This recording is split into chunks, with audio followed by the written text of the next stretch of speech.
वाले की जय हो। और वहां से दो दिव्य पुरुष प्रकट हो गए और प्रार्थना करने लगे। श्री कृष्ण गोविंद हरे मुरारे, हे नाथ नारायण वासुदेव। श्री कृष्ण गोविंद हरे मुरारे, हे नाथ नारायण वासुदेव। श्री कृष्ण गोविंद हरे मुरारी, हे नाथ नारायण वासुदेवा। श्री कृष्ण गोविंद हरे मुरारी, हे नाथ नारायण वासुदेवा।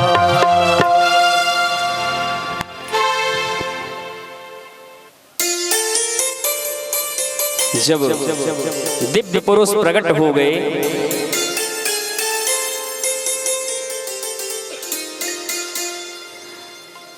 प्रार्थना करने लगे। परीक्षित जी पूछ रहे हैं कि हे गुरुदेव, ये बताइए दो जो दिव्य पुरुष प्रकट हुए ये कौन है? सुखदेव कहते हैं, हे राजन, ये नल और कुबर हैं। किसके पुत्र हैं? कुबेर के पुत्र हैं।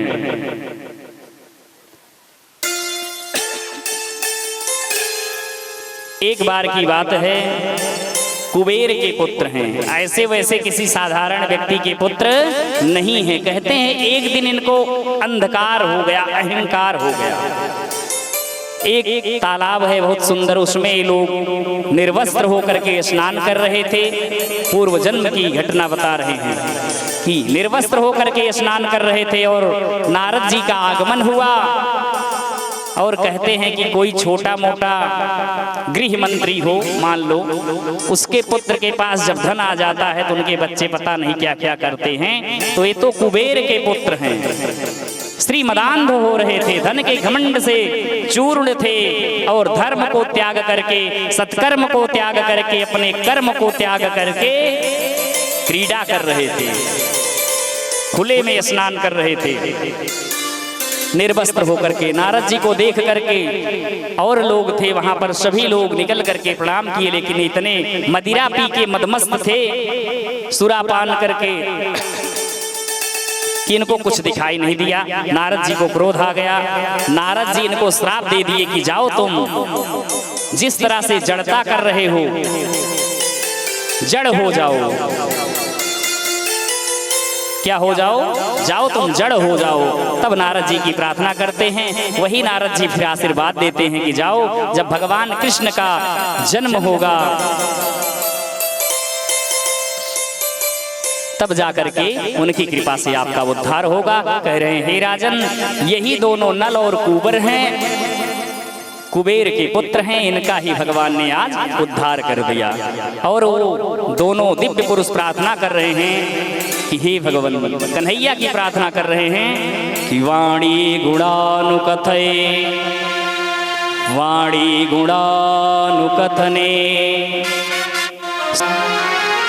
हे भगवान, वाणी से आपका हम हमेशा गुणगान करते रहें, कानों से आपकी कथा का श्रवण करते रहें। हस्तो चकर्म सुमनस्तव पादयोर्नः।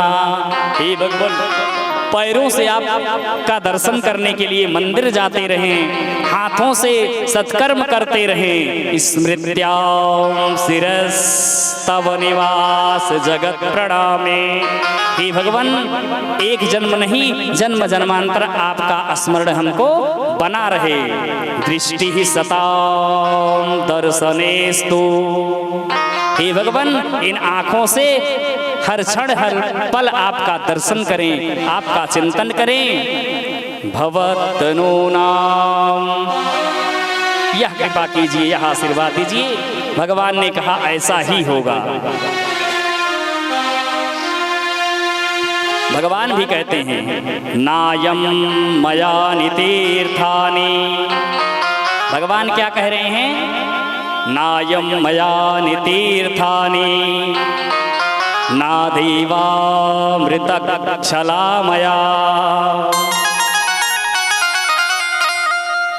कह रहे हैं कि मुझे नहीं पता है कि हमारा पूजन करने से पता नहीं कब हमारा दर्शन हो। भगवान भी स्वयं कह दे रहे हैं, बता रहे हैं कि न देवामृतक चलामयः, और देवताओं का भी पूजन करने से पता नहीं कब भगवान की कृपा हो।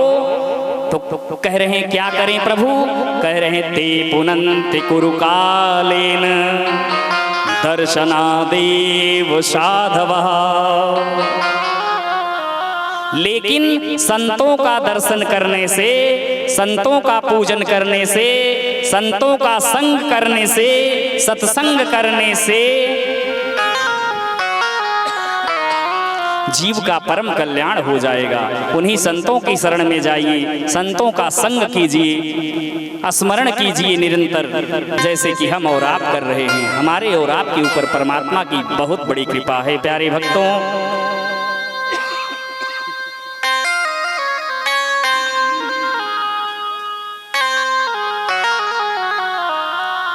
प्रार्थना करके चले गए, और जब प्रार्थना करके चले जाते हैं, नंद बाबा ने कहा अब यहाँ रहना ठीक नहीं है, क्योंकि यहाँ पर बहुत आपत्ति विपत्ति आ रही है, बहुत राक्षस आ रहे हैं। यहाँ अब रहना खतरे से खाली नहीं है, अब हमें कहीं और चलना चाहिए। तो उसमें एक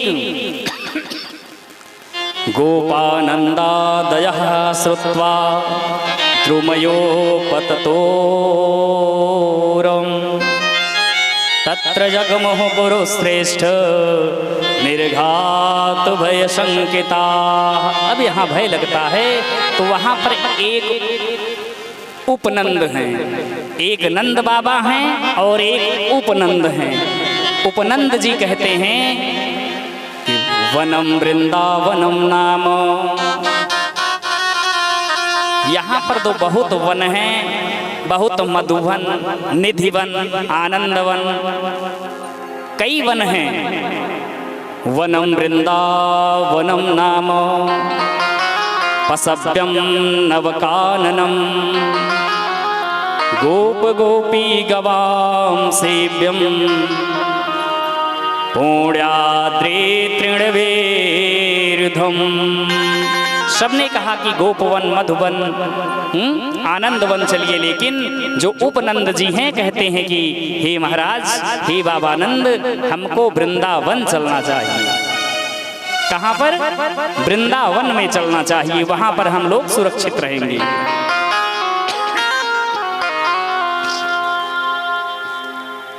परीक्षित जी प्रश्न करते हैं, हे राजन, वृंदावन किसे कहते हैं? वृंदावन क्या किसी जगह का नाम है या किसी स्थान विशेष का नाम है? कहते हैं नहीं राजन, वृंदावन कहीं भी बन सकता है। कैसे? कहते हैं एक तो वृंदायाः राधिका याः सेवितम वनम यस्य वृंदावनम, जहाँ पर राधा रानी का वास है, जहाँ राधा रानी की सेवा होती है, वह भी वृंदावन है। वृंदायाः तुलस्यावनम, जहाँ पर बहुत सारी तुलसी उगती है, तुलसी का पौधा हो, उसको भी वृंदावन हम सब कह सकते हैं। और कह रहे हैं कि वृंदानाम भक्त समूहानाम, क्या? वृंदानाम भक्त समूहानाम यस्य सह वृंदावनम। यह जो हम और आप जहाँ बैठे हैं 7 दिन के लिए, यह भी वृंदावन बन गया है। जहाँ पर भक्तों का समूह हो, वह है वृंदावन, यस्य सह वृंदावनम। बहुत सुंदर व्याख्या करते हैं।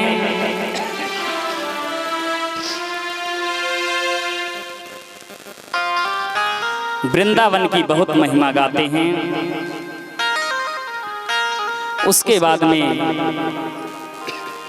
सभी को लेकर के वृंदावन चले जाते हैं।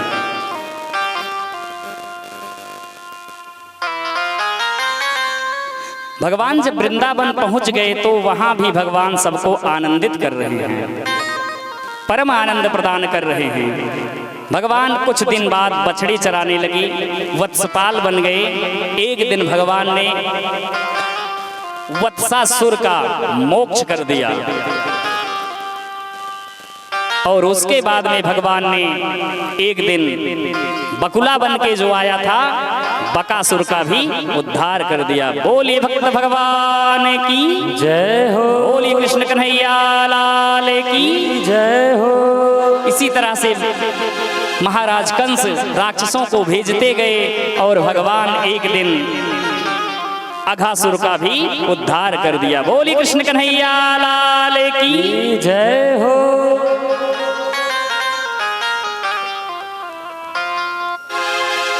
अब क्या हुआ, जब भगवान अघासुर को मार करके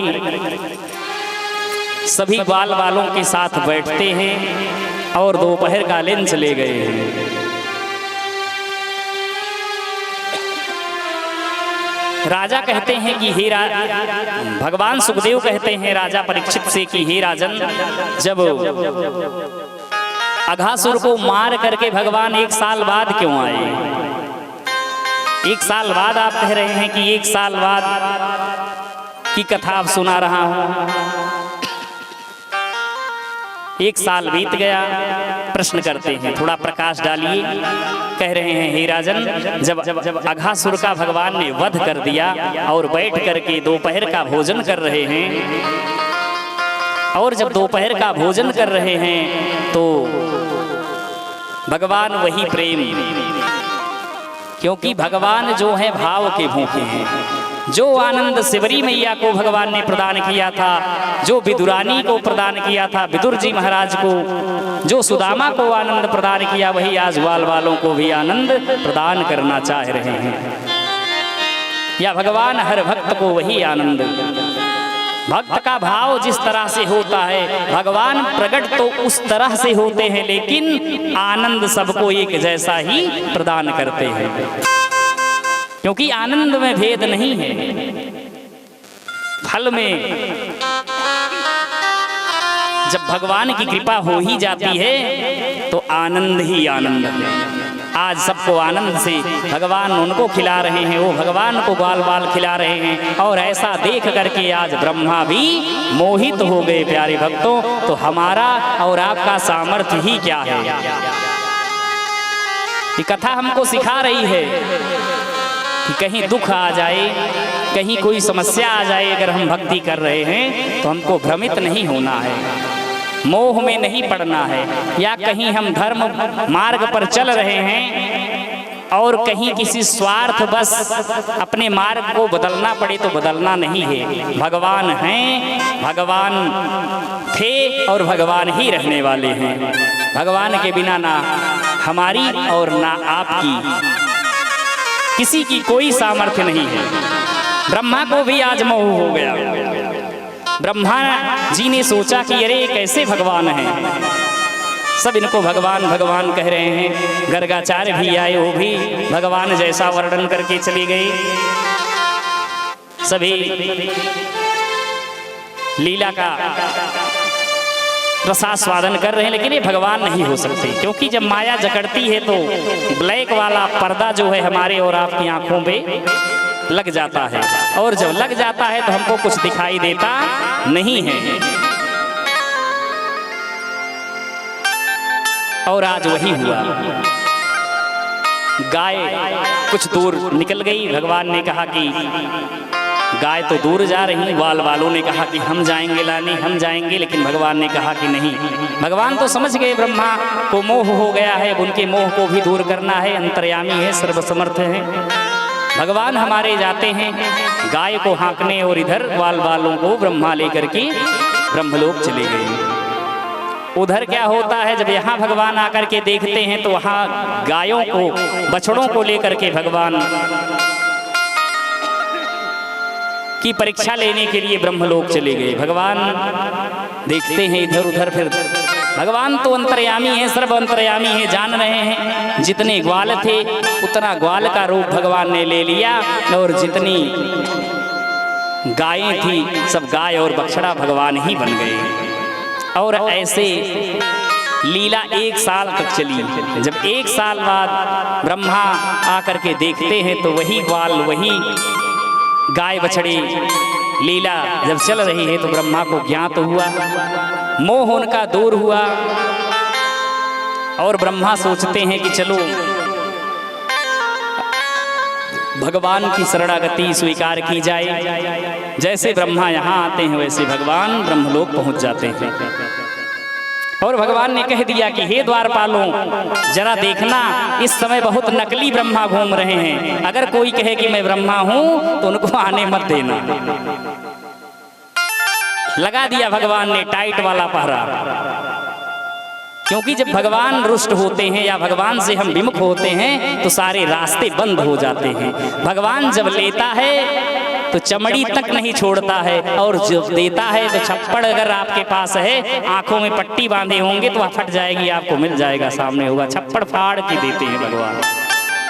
प्यारे भक्तों, आज ब्रह्मा के भी सारे रास्ते बंद हो गए। ब्रह्मा भी इधर उधर, इस द्वार से जाएं तो कहें जाओ नकली ब्रह्मा हो, उस द्वार से जाएं तो कहें जाओ नकली ब्रह्मा हो।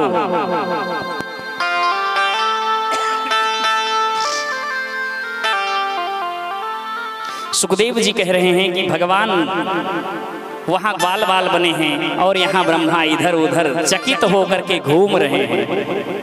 जब मैं ब्रह्मा हूं तो दूसरा ब्रह्मा कौन वहां पर है? कौन इतना तगड़ा वाला टाइट वाला पहरा लगा दिया है? ब्रह्मा को याद आया, उन्होंने भगवान की स्तुति गाई थी। कहते हैं ब्रह्मा जी, ब्रह्मोवाच कि नैमीड्यतेर्भ उसे तडीदंबराय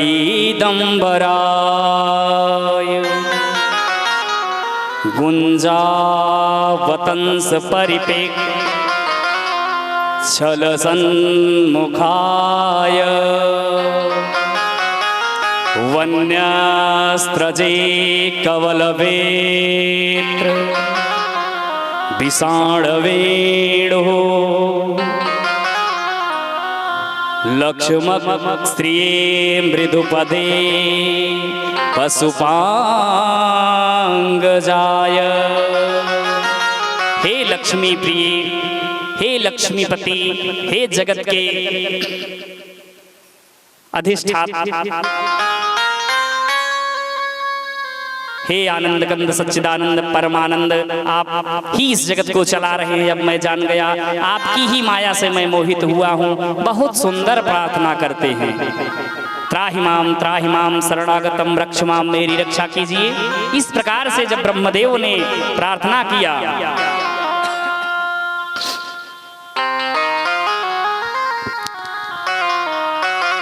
जब ब्रह्मा बहुत प्रार्थना की तो भगवान ने उनको दर्शन तो दिया, लेकिन कि भगवान ने ब्रह्मा को माफ नहीं किया। क्यों नहीं किया?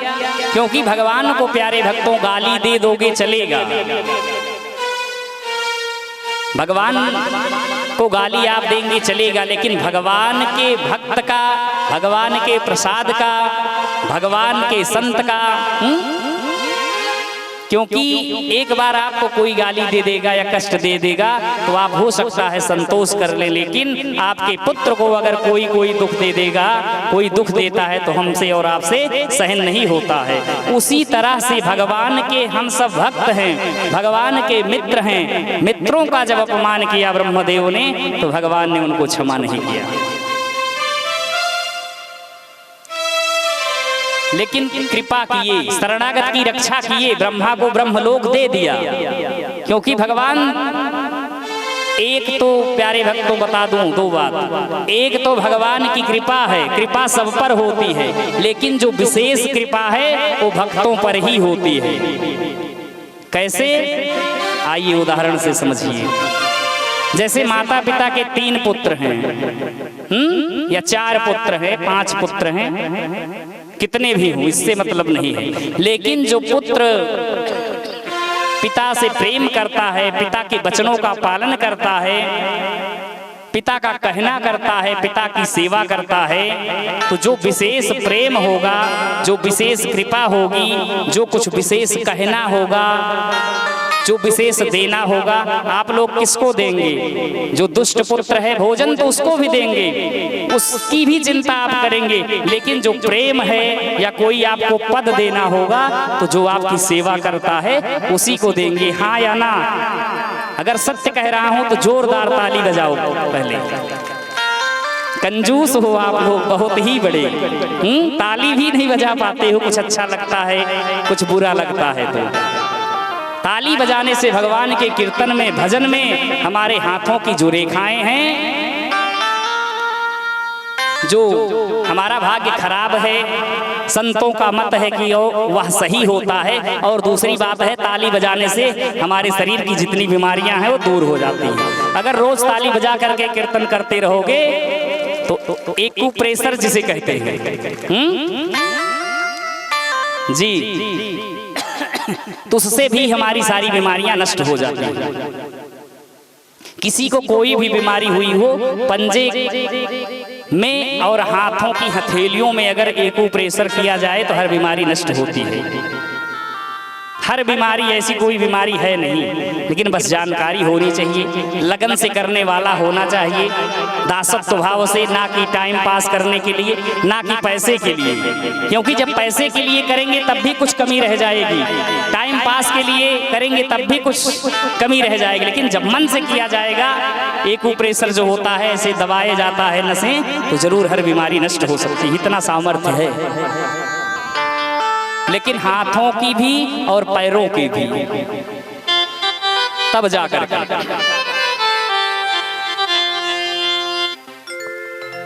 प्यारे भक्तों, भगवान ब्रह्मा पर कृपा तो किए लेकिन विशेष कृपा नहीं किए, क्योंकि आज ब्रह्मा जी ने भक्त का अपमान कर दिया है, भगवान के संबंधियों का अपमान कर दिया है। और उसके बाद में ब्रह्मा जी प्रार्थना करके ब्रह्मलोक को चले गए। सुखदेव जी कह रहे हैं, हे राजन, इस तरह से फिर असली वाले जो ब्रजवासी थे वो घर आते हैं, और घर आकर के सबने कहा कि कन्हैया ने अघासुर को मार दिया है।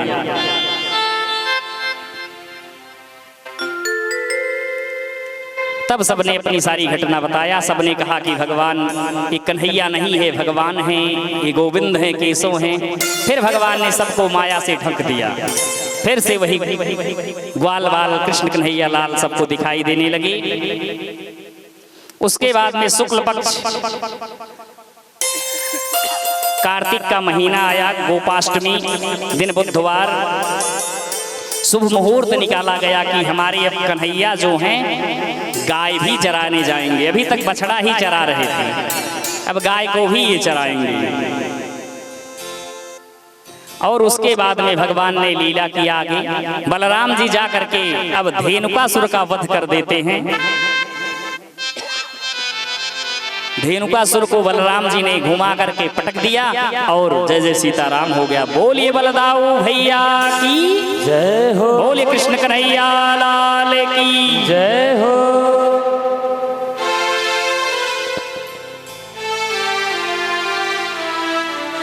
उसके बाद में कन्हैया ने बताया कि हे मैया, बलराम भैया ने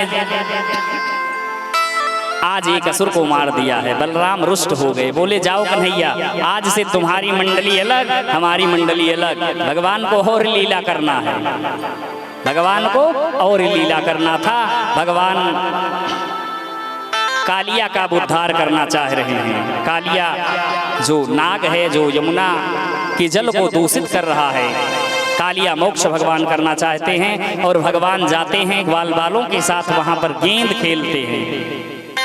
और गेंद जब खेल रहे हैं, कन्हैया जान करके एक बार जमुना जी की तरफ जोर से फेंका और गेंद जमुना में जाकर गिर पड़ी।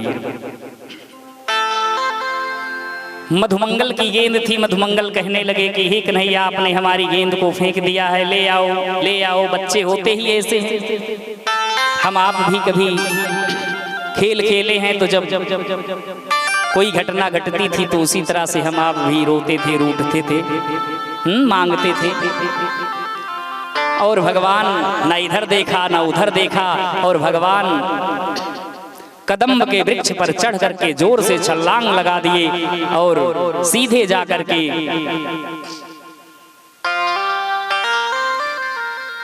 कालियापुरी पहुंच गए। वहां पर देखा कि कालिया जो है वो सो रहा है और पहले उनकी पत्नियां मिलती हैं, और इधर बच्चे त्राही त्राही करने लगे। जानते थे सबकी यमुना में कालिया रहता है, और सभी जब जा करके नंद बाबा और सभी लोग दौड़ते हुए आते हैं, रोते हैं, चिल्लाते हैं, सब बिलखते हैं। मैया बिलख रही है, बाबा अलग बिलख रहे हैं। बलराम जी को डांट लगाते हैं, अगर तुम अलग मंडली नहीं बनाते, कन्हैया से नहीं रुष्ट होते, तो आज कन्हैया हमसे विमुख नहीं होते। सभी यहाँ पर दुखित हैं आज, और वहां पर कन्हैया कालियापुरी में पत्नियों ने बहुत प्रार्थना किया, भगवान को देख करके प्रसन्न हो गई। उन्होंने कहा, आप नटखट हैं, आप बाल गोपाल हैं, आप चले जाइए, नहीं तो हमारे पतिदेव अगर जाग जाएंगे तो फिर आपके लिए ठीक नहीं है। भगवान तो आज उद्धार करने के लिए गए हैं। मन बना करके उन्होंने कहा कि अरे देवी, ऐसे कैसे, हम त्रिलोकी विजयी हैं, हमें कोई परास्त नहीं कर सकता है। भगवान भी ताल ठोक रहे हैं, क्योंकि युद्ध में या अखाड़े में ताल इसीलिए ठोकी जाती है कि जो अगला व्यक्ति है वो भी तैयार हो युद्ध के लिए, आक्रमण, क्योंकि धर्म युद्ध है। आजकल तो पीछे से मार देते हैं, लेकिन पहले जो अखाड़ा कुश्ती आजा बाबा दादा लड़े हैं, हम भी थोड़ा बहुत लड़े हैं, तो उसमें ताल ठोका जाता था। क्यों? क्योंकि आप अलर्ट हो जाओ, अब हम आप पर आक्रमण करने वाले हैं, अटैक करने वाले हैं, प्रहार करने वाले हैं। ताल ठोकने का यही मतलब है, और भगवान शब्द रूपी ताल ठोक रहे हैं। प्यारे भक्तों, बहुत ही ध्यान से श्रवण कीजिए। भगवान शब्द रूपी बाण और ताल समझिए ठोक रहे हैं, और अंदर सो रहा था, नींद खुल गई, और जब नींद खुल गई तो भी फुफकार मार दिया। कह रहा है अरे चले जाओ। पहले तो प्रसन्न हो जाता है, वो भी मोहित हुआ, भगवान की माया ही है ऐसी, भगवान का रूप ही ऐसा है। लेकिन जब भगवान ने कहा कि नहीं, ऐसे नहीं जाएंगे, आपको यहाँ यमुना को छोड़ करके जाना होगा, तब भगवान से युद्ध करने के लिए, भगवान को विष से विषयुक्त करने के लिए, जब फुफकार मारने के लिए ऐसे फन को काढ़ता है, भगवान छलांग लगा करके उसके फन पर चढ़ जाते हैं, और ऐसा तांडव किए कि उसके फणों से रक्त धारा बह निकली, वह मूर्छित होने लगा। उनकी पत्नियों ने पैर पकड़ लिया कि हे गोविंद, हे केशव, हे कन्हैया, रक्षा कीजिए। उसके बाद में जब प्रार्थना किया, वह भी बहुत सुंदर प्रार्थना किया, भगवान प्रसन्न हुए। इस प्रकार से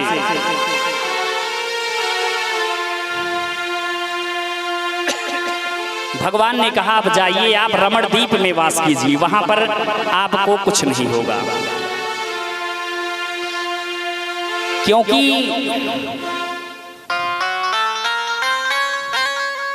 कालिया और गरुड़ में दुश्मनी थी, और गरुड़ जी यमुना जी में आ नहीं सकते थे, श्राप था ऋषि का, इसीलिए कालिया जो है यहाँ पर बच करके रहता था।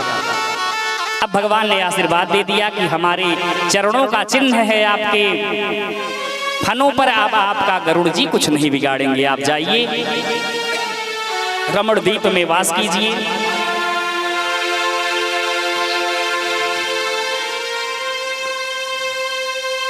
उसके बाद में कहते हैं कि हे राजन, दावाग्नि प्रकट हुई, भगवान दावाग्नि पी करके रक्षा किया।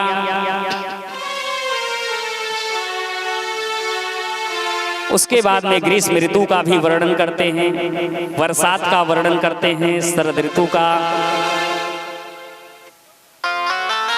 वर्णन करते हैं। वेणु गीत भी भगवान बजाते हैं अपनी मुरली से। सुंदर बांसुरी की ध्वनि भगवान बजाते हैं। बांसुरी को सुन करके गोपियां जो हैं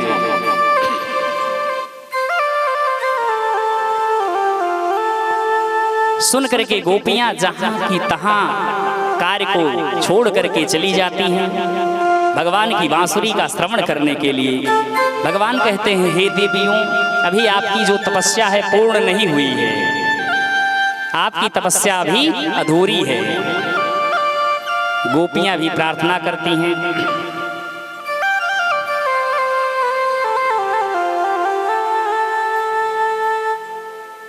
आइए 1 मिनट कीर्तन करेंगे, बस 1 मिनट, क्योंकि देखते ही देखते समय कब बीत जाता है पता ही नहीं चलता।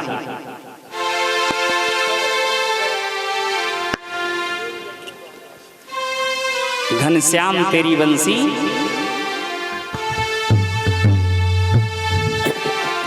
बोले बांके बिहारी लाल के।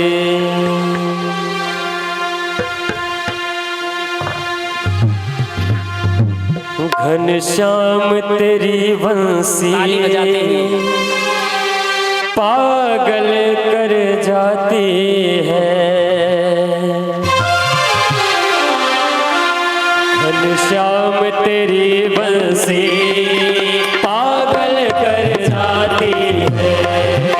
घनश्याम तेरी बंसी पागल कर जाती है। घनश्याम तेरी बंसी पागल कर जाती। श्याम तेरी बंसी पागल कर जाती। कान तेरी मोहन मुस्कान तेरी मोहन घायल कर जाती है। मुस्कान तेरी मोहन घायल कर जाती है। घनश्याम तेरी बंसी पागल कर जाती है।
बांस की होकर भी दुनिया को नचाती है।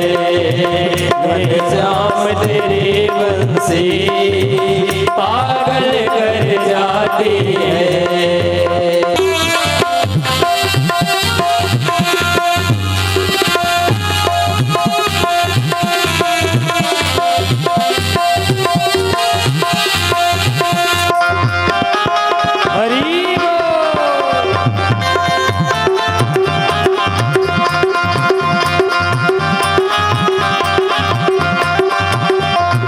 तुम गोरे होते तो क्या कर जाते मोहन।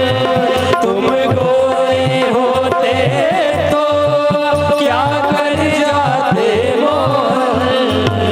जब काले रंग पर ही जब काले रंग पर ही दुनिया बन जाते हो।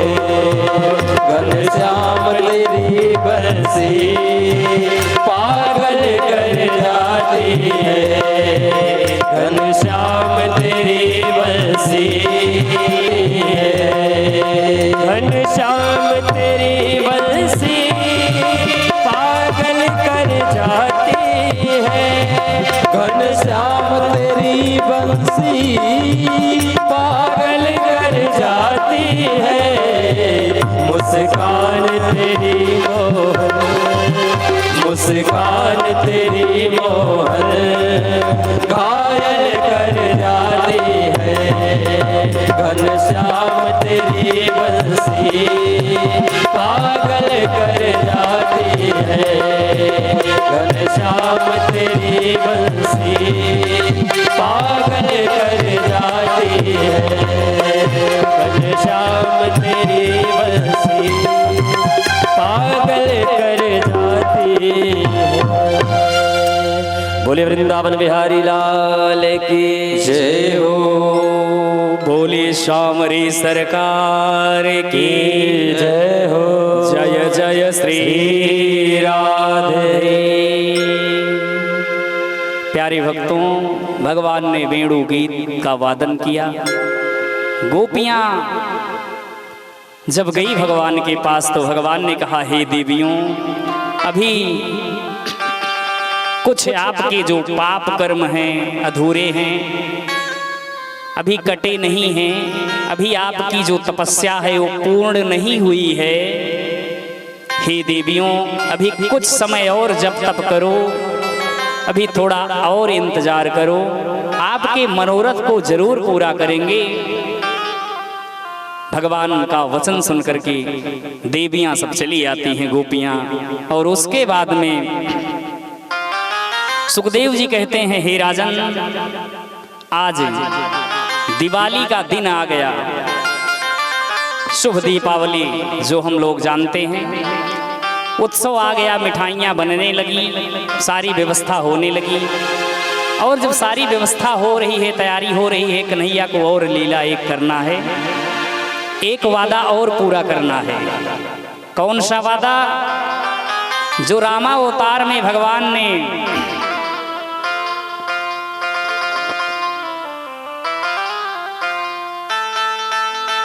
भोजन तो करवाया था लेकिन जल नहीं पिलाया था। अगस्त ऋषि, कौन ऋषि हैं? महाराज अगस्त।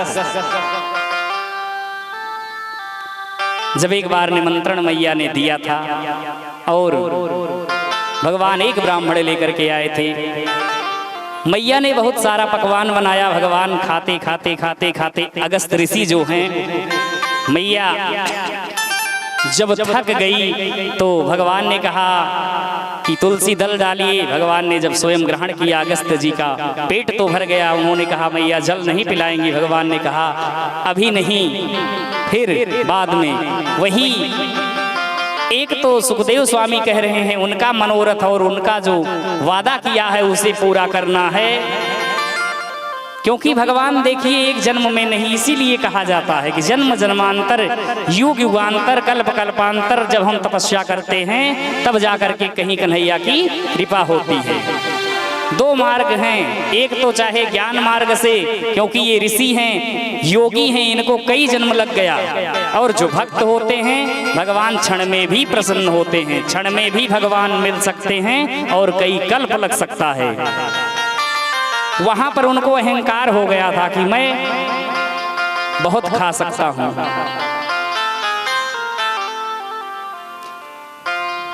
गंगा का भी पान कर लिया था, समुद्र का भी पान कर लिया है अगस्त जी ने। अहंकार को भगवान को नष्ट करना था, वहां पर अहंकार नष्ट किया। क्योंकि अहंकार था तो कृपा नहीं किए, अब आज कृपा करना है उन पर भी। क्योंकि जब संपूर्ण शरणागति होगी तभी परमात्मा की कृपा होती है। प्यारे भक्तों, आज भगवान फिर लीला करना चाहते हैं। दूसरा इंद्र को अहंकार है, इंद्र के अहंकार को भी तोड़ना चाहते हैं।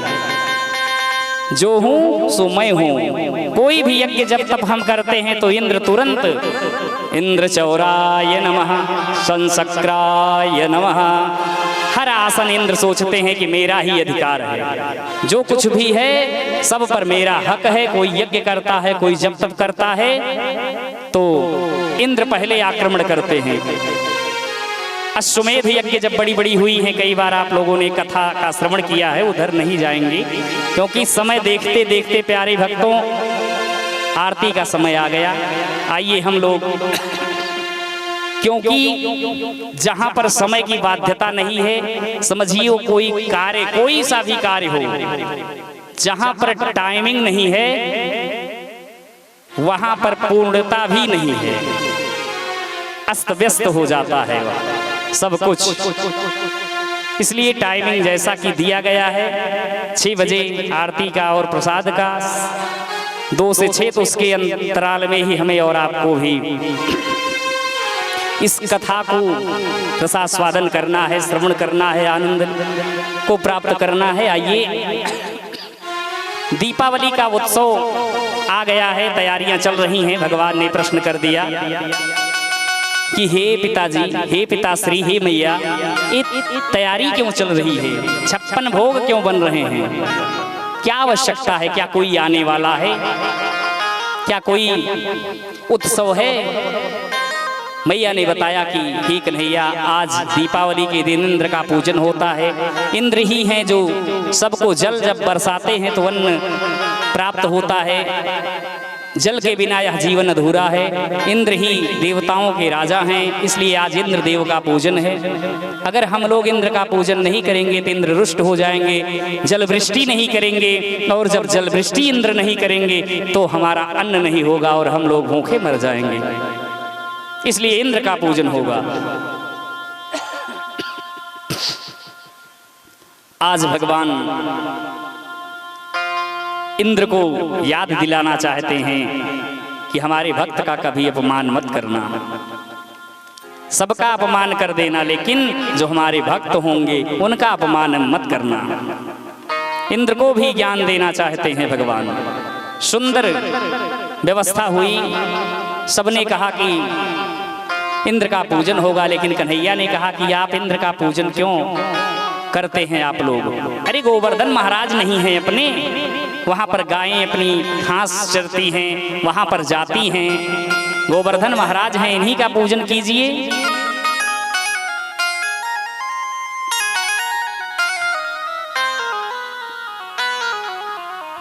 और गोवर्धन महाराज का भी उद्धार करना है, क्योंकि जब रामावतार में सेतु निर्माण हो रहा था तो हनुमान जी सबसे बड़ा पर्वत गोवर्धन महाराज को ही उठा करके आ रहे थे वेग से उड़ते हुए, और पता चला कि सेतु का निर्माण हो गया है। तो गोवर्धन महाराज ने प्रार्थना किया, क्या प्रभु हम इस योग्य नहीं हैं कि आपके कार्य में आ सकें? तो भगवान ने कहा कि आपका भी मनोरथ पूरा होगा। वही गोवर्धन महाराज हैं, हनुमान जी ने वहीं पर विराजमान कर दिया था, और भगवान ने कहा था आपका भी उद्धार अगले जन्म में होगा। वही भगवान गोवर्धन महाराज का भी उद्धार आज करने के लिए मन बना लिया, विचार बना लिया। प्यारे भक्तों, कथा बृहद है, बहुत है। कथा की गहराई इतनी है कि न हम थाह लगा सकते हैं और न आप थाह लगा सकते हैं। कथा क्या, एक शब्द में इतनी गहराई है, क्योंकि अक्षर अक्षरः सा हरि अक्षरः सा ईश्वरः, जो ये अक्षर है, जो एक शब्द है, ओम में ही सारे शब्द समाहित हैं और ओम से ही सारे शब्द निकले हैं। ज्ञानी जो है भगवान को अक्षर के रूप में ही मानते हैं। जो शब्द है, जो वेद है, वही जो ज्ञानी है, ज्ञानियों की दृष्टि में जो परमात्मा है वो अक्षर हैं, और अक्षर का कोई थाह नहीं है। थोड़े में समझने का प्रयास करते हैं। आइए, जब कुछ लोग कह रहे हैं कि कन्हैया है, बच्चा है, छोटा है, लेकिन जिन्होंने उनके चमत्कार को देखा, जो बड़े बुजुर्ग हैं, श्रेष्ठ हैं, वो कहते हैं कि हे बाबा, कन्हैया जैसा करता है वैसे ही हमको आचरण करना है, नहीं तो हमारी रक्षा नहीं होने वाली है। क्योंकि गोकुल में सभी भक्त हैं, सभी संत हैं, सभी सत्पुरुष हैं, पवित्र आत्माएं हैं वहां पर, तो सभी कन्हैया को जान रहे हैं, पहचान रहे हैं, लेकिन सब लीला में सम्मिलित हैं, सब आनंद ले रहे हैं। सब व्यवस्था बन गई, सबने मान लिया कि चलिए गोवर्धन महाराज का पूजन होगा। गोवर्धन महाराज का इधर पूजन प्रारंभ हो गया, और उधर इंद्र को पता चला। इंद्रस्तदात्मः पूजाम् विज्ञाय विहितां नृप गोपेभ्यः कृष्णनाथेभ्यो नंदादिभ्यस्य कोपशः। जब इंद्र को पता चला, इंद्र महाराज क्रोधित हो गए, और इंद्र महाराज जब क्रोधित हो गए तो घोर बारिश होने लगी। उधर जब सब पूजन कर रहे हैं गोवर्धन महाराज का, गोवर्धन महाराज प्रकट हो गए। बोलिए गोवर्धन भगवान की जय हो। एक तरफ गोवर्धन भगवान कन्हैया एक रूप धारण करके भोग को स्वीकार कर रहे हैं, और दूसरी तरफ कन्हैया पूजन भी कर रहे हैं, पूजन में सम्मिलित हैं। इंद्र को जब भोग नहीं मिला, इंद्र क्रोधित हो गए, घोर वृष्टि। अलका नाम के मेघों को आदेश दिया। कौन से मेघ? अलका नामक जो मेघ हैं वो सबसे बड़े मेघ हैं, बड़े वाले। और आदेश दे दिया कि वृंदावन को डुबा दो, वृंदावन का आता पता नहीं चलना चाहिए। तब घोर वृष्टि होने लगी और सब त्राहिमाम त्राहिमाम करने लगे, कांपने लगे। सबने कहा कि अब कन्हैया के पास चलो, कन्हैया ही रक्षा करेगा। कन्हुआ ही के कहने से हम सबकी मति मारी थी, जो हमने इंद्र का अपमान किया है। लेकिन जो वृद्ध थे, ज्ञानी जन थे, सबने कहा कन्हैया जरूर रक्षा करेगा। और कन्हैया के पास आते हैं, कन्हैया से कहते हैं कन्हैया रक्षा करो। कन्हैया कहता है कि अरे आप लोग जिनका पूजन किए हैं वही आपकी रक्षा करेंगे, उन्हीं की शरण में चलिए। सभी लोग गोवर्धन महाराज की शरण में जाते हैं। और कन्हैया जैसे ही भागवत कथा के माध्यम से भगवान 2 अंगुलियों पर गोवर्धन को धारण करते हैं, कनिष्ठिका लगा करके भगवान ने गोवर्धन को झट से ऐसे उठा दिया जैसे मानो कि कोई कागज की नाव हो। सभी लोग गोवर्धन महाराज को उठा करके कोई लाठी लगा लिया, कोई डंडा लगा लिया, सभी लोग खड़े हैं।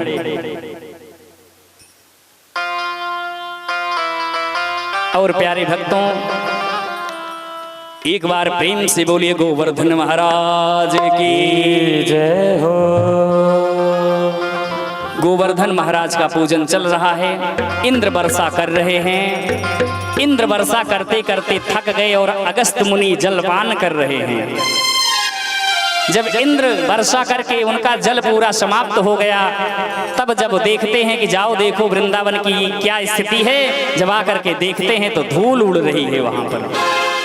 जब धूल उड़ रही है जाकर के बताते हैं, इंद्र को भी ज्ञात होता है। इंद्र आकर के भगवान की प्रार्थना करने लगते हैं। आइए यहीं पर हम इस कथा को विराम देते हैं, और कल समय से आइए, जैसे भगवान की इच्छा होगी वैसे हम सब कथा का श्रवण करेंगे, क्योंकि समय हो चुका है। आइए आरती और प्रसाद एक बार प्रेम से बोलिए गोवर्धन महाराज के 2 मिनट गोवर्धन महाराज की हम सब भी प्रार्थना कर लें, क्योंकि जब भी हमारे जिंदगी में पुल नहीं होगा, जीवन में कोई दुख रूपी जब नाला आ जाएगा, नदी आ जाएगी, तो यही गोवर्धन महाराज कृपा करेंगे और पुल तैयार होगा, और उसी से हम लोग और आप लोग पार हो जाएंगे, भव से पार हो जाएंगे। तो गोवर्धन महाराज की कथा श्रवण करने से जीवन में कभी कोई नाला नहीं आता है, कभी कोई जीवन में नदी नहीं आती है, और हम सहजता से इस जीवन को प्राप्त कर लेते हैं, पार कर लेते हैं। आइए गोवर्धन महाराज का झूमते हुए बोलिए गोवर्धन महाराज की जय हो। मैं तो गोवर्धन को जाऊं, मेरो वीर नहीं माने मेरो मनवा। मैं तो गोवर्धन को जाऊं, नहीं माने मेरो मनवा, नहीं माने मेरो मनवा, हाँ नहीं माने मेरो मनवा, नहीं माने मेरो मनवा, नहीं माने मेरो मनवा। मैं तो गोवर्धन को जाऊं, मेरे वीर नहीं माने मेरो मनवा। मैं तो गोवर्धन को जाऊं, मेरे वीर नहीं माने मेरो मनवा।